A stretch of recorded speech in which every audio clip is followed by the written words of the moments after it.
Explain करेंगे कि अनुच्छेद किस तरह से लिखा जाता है। सबसे पहली बात तो इस बात को समझ लीजिए कि जिस तरह से जब हम निबंध लिखते हैं तो निबंध में हम अधिक से अधिक वर्णन देने का प्रयास करते हैं और उसे हम अधिक से अधिक शब्दों में लिखते हैं। लेकिन जब अनुच्छेद लिखा जाता है तो उसी बात को, उसी सब्जेक्ट को, उसी विषय को हमें कम से कम शब्दों में समझाने का प्रयास करना चाहिए। अगर उदाहरण देखें तो जब हमें निबंध दिया जाता है तो 500 शब्द या 1000 शब्द या 700 शब्द इस तरह से हमें दिया जाता है और हम उसको अच्छी तरह से मन भर के बहुत सारी चीजें लिखते जाते हैं और जितना हम चाहते हैं उसको हम बढ़ाते जाते हैं। तो उसमें मैक्सिमम वर्ड्स हम यूज करते हैं। लेकिन जब हम अनुच्छेद लिखते हैं तो जो 500 और 1000 वर्ड्स में जो हम निबंध को डिस्क्राइब करते हैं, उसमें विवरण देते हैं, तो उसी चीज को, उन्हीं भावों, उन्हीं विचारों को हमें 5 से 10 लाइन में लिखने का प्रयास करना चाहिए। अनुच्छेद का मतलब ही यही होता है कि कम से कम शब्दों में अधिक से अधिक बातें कहें। अब कम से कम शब्दों का मतलब ये होता है कि 5 से 10 लाइन, एटलीस्ट कम से कम 10 लाइन्स सबसे अच्छी मानी जाती है अनुच्छेद के लिए। बाकी इससे कम या ज्यादा आप लिख सकते हैं, लेकिन बेहतर जो होता है 10 से 12 लाइन सबसे अच्छी होती है। तो आज हम आपको बता रहे हैं अनुशासन, जैसे आपको दिया गया है विषय, इस पर अगर अनुच्छेद लिखना है तो इसको इस तरह से लिख सकते हैं। अनुशासन का अर्थ होता है शासन को मानना या शासन का अनुसरण करना, यानी हमें नियमों का पालन करना, अगर हम इसको साधारण भाषा में बोले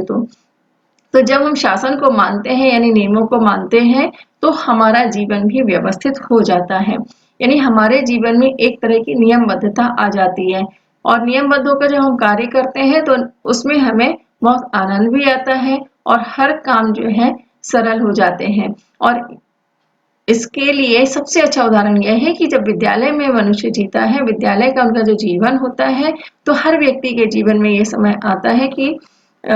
शाला में जब वो पढ़ाई करते हैं तो पढ़ाई करते के साथ साथ उन्हें अनुशासन भी सिखाया जाता है कि समय पर आपको शाला आना है और समय के साथ साथ साथ जिस तरह का वहां पे नियम बनाया गया उन नियमों का पूरी तरह से पालन करना है कि आपको ड्रेस जो आपको दी जाती है उस ड्रेस में आपको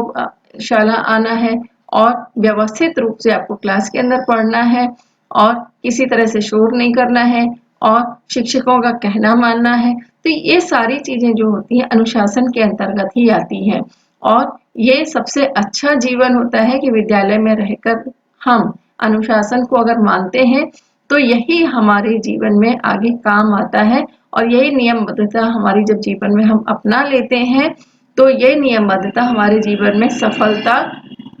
प्रदान करती जाती है। तो जब हम विद्यालय में अनुशासन को बनाकर रखने का प्रयास करते हैं और इसी तरह सेना और पुलिस बलों में अनुशासन को सबसे अधिक महत्व दिया जाता है और इसी तरह परिवार और समाज में भी अनुशासन का होना आवश्यक होता है। हर परिवार में एक नियम होता है और जिस तरह से हमारे माता पिता, हमारे बड़े जो होते हैं, हमें जो कहना मतलब उन्हें होता है और हमें जो नियम बताते हैं किस तरह से घर में रहना है, किस तरह से नियमों का पालन करना है, किस किस तरह के हमारे रीति रिवाज है उनका पालन करना है, ये सब बातें अनुशासन के अंतर्गत ही आती हैं। तो इस तरह से परिवार और समाज के अपने नियम कायदे होते हैं तो उनको जो माना जाता है वह अनुशासन में ही आता है। तो और अनुशासन जब हम मानते हैं तो इससे हमारे राष्ट्र की उन्नति होती है और अनुशासित जीवन जब हम जीते हैं तो इस तरह के जो व्यक्ति होते हैं उनके जीवन में बहुत प्रकार से उनको लाभ भी मिलते हैं और उनके अंदर साहस और धैर्य यानी पेशेंस, धीरज, ऐसे गुणों का भी विकास हो जाता है जिससे जीवन में सही निर्णय लेने का उन्हें अवसर मिलता है और सही निर्णय वो ले पाते हैं। इसलिए हमें समाज या सरकार या शासन हम बोले तो या अन्य किसी भी संस्था के द्वारा जो नियम बनाए जाते हैं उन नियमों का हमें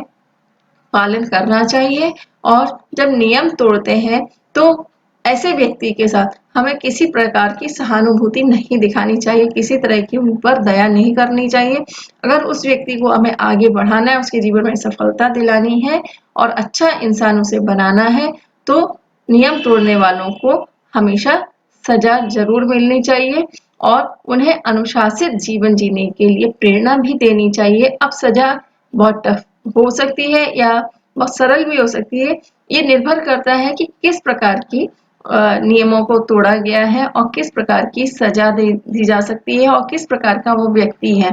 तो इस तरह से व्यक्ति को अनुशासन जो है जीवन में अपनाना चाहिए और खुद भी सीखना चाहिए और दूसरों को भी अनुशासन सिखाना चाहिए। तो स्टूडेंट्स, हमने इसमें आपको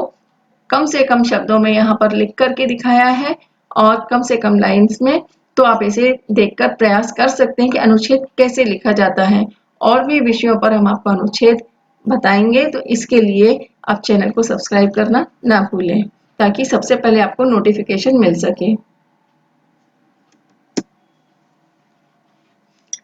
जानबूझ के